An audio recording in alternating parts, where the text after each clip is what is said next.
Pesa zako, uzuri wako, vyote vitatoweshwa. Nguvu zako, majigambo, vyote vitatoweshwa.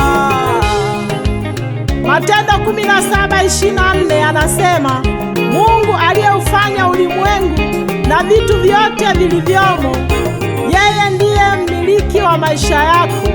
Bwana ndiye mmiliki wa pesa zako. Bwana ndiye mmiliki wa vyote ulivyo navyo. Hivyo ulimwengu ni wake, ulimwengu ni wa Mungu. Kabidhi maisha yako kwa Bwana, kabidhi mali zako kwa Bwana, ili Mungu mwenye mali zake ayaongoze maisha yako.